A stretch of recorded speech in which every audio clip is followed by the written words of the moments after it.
My name is मोहित और आज हम सॉल्व करेंगे लीड कोड का एक और प्रश्न जिसका नाम है मैक्स कॉन्जिक्यूटिव वंस। सो इसमें आपको एक बाइनरी एरे नम्स गिवन है। तो बाइनरी एरे मतलब क्या? बाइनरी मतलब क्या? 0 और 1। You have to return the maximum number of consecutive ones in the array. समझते क्वेश्चन क्या कह रहा है? मान लीजिए कि आपको कोई भी एरे गिवन है, ठीक है, जिसमें बाइनरी नंबर्स होंगे सिर्फ, जैसे 1 1 0 0 0 1 1 1 0 0 1। ठीक है, आपको बोला गया कि आपको मैक्सिमम कंजिक्यूटिव, कंजिक्यूटिव मतलब क्या होता है? लगातार। सो आपको मैक्सिमम कंजिक्यूटिव वंस जो होगा उसका वैल्यू प्रिंट कर देना है। ठीक है, तो आप इधर देखोगे कि इसमें लगातार 1 कितनी बार है? 2 बार है। उसके बाद 0 0 0 है। फिर इधर आ जाओ, इसमें कितनी बार है लगातार 1? 3 बार है। इसमें कितनी बार है? 1 बार है। तो आपको इसमें क्या रिटर्न करना है? Maximum number of consecutive ones. तो मैक्सिमम नंबर कितना है? 3। तो इस केस में आपको 3 रिटर्न कर देना।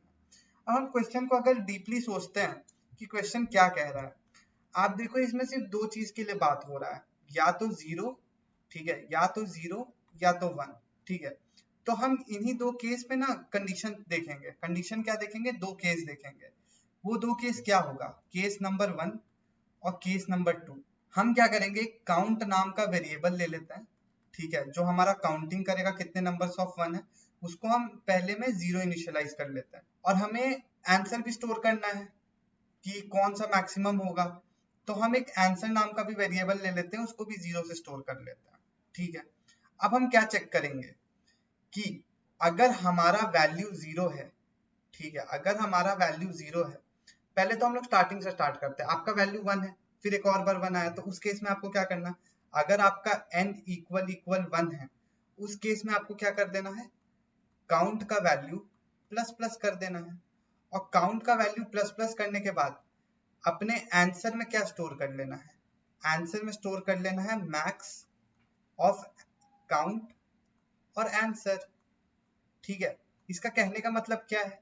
इसका कहने का मतलब ये है कि मान लीजिए यहाँ पे आप जब आए तो 1 1 2 था, फिर आप जब यहाँ वाला 1 काउंट करोगे तो 1 1 1 हो गया, 3 बार हो गया। तो अब यहाँ पे क्या चेक करोगे कि पहले आपका आंसर में कितना काउंट आ जाएगा? 2 आ जाएगा। उसके बाद कितना आ गया? 3 आ गया। तो 2 और 3 में से कौन बड़ा है? 3 बड़ा है, तो हम लोग अपने आंसर में उस अकॉर्डिंगली 3 स्टोर कर देंगे। अब ये तो हो गया 1 के लिए। अगर हमारा n 0 है, उस केस में आपको क्या करना है? अब यहाँ पे सोचो, जब आपका काउंट यहाँ पे आया तो काउंट कितना हो गया? 1 हो गया। जब यहाँ आया काउंट कितना हो गया? 2 हो गया। ठीक है, फिर जब यहाँ आएगा तो इस पॉइंट पे आपको क्या कर देना है? अपने काउंट को 0 कर देना है। तो इस केस में हम क्या करेंगे ना गाइस, अपने काउंट को 0 कर देंगे, क्योंकि यहाँ तो कंजिक्यूटिव वंस खत्म हो गया ना, कंजिक्यूटिव वंस तो यहीं तक था। तो अब हमारे 2, अब ये वाला जो काउंट आया 2, उस केस में हमें क्या स्टोर कर देना? अपने आंसर में काउंट को स्टोर कर देना है, अपने आंसर में। ठीक है, अभी स्टार्टिंग में आप यहाँ पे मैं आपको ड्राई रन करके बताता हूँ कि ड्राई रन में आखिर होगा क्या। अब आप हम लोग पूरा लूप आइटरेट करेंगे। ठीक है, लूप आइटरेट करने पे क्या होगा? मैं एक सेकंड कलर चेंज कर देता हूँ ताकि आप लोग को अच्छे से समझ आए। तो समझो क्या होगा यहाँ पे आपका 1 था, आप 1 देख लिए, काउंट को आप प्लस प्लस कर दिए, काउंट क्या हो गया? 1 हो गया। ठीक, बहुत बढ़िया।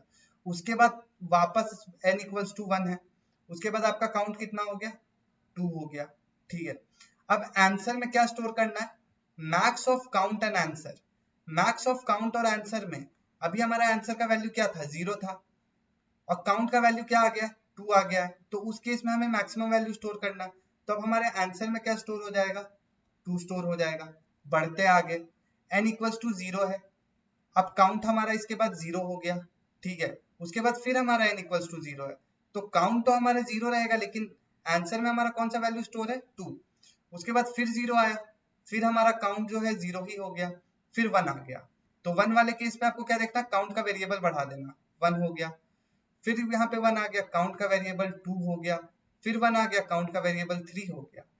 अब आपका जो लेटेस्ट काउंट का वेरिएबल है 3 है। अब पहले आपका आंसर में कौन सा स्टोर था वैल्यू? 2। तो मैक्स ऑफ 3 एंड 2 क्या होगा? 3। तो अब हमारे आंसर में क्या स्टोर हो जाएगा? 3। उसके बाद हम आगे वापस बढ़ते हैं, वापस n इक्वल्स टू 0 आ गया, तो काउंट का वैल्यू क्या हो जाएगा? 0।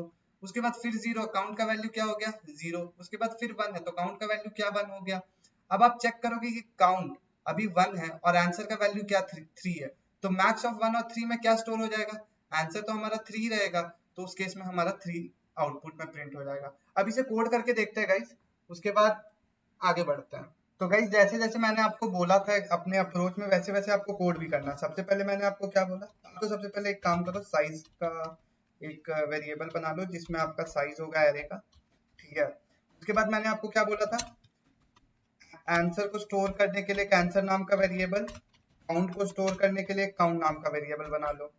एक फॉर लूप चला लो, कहाँ से कहाँ तक, int i equals 0, i is less than size से लेकर i प्लस प्लस, ठीक है।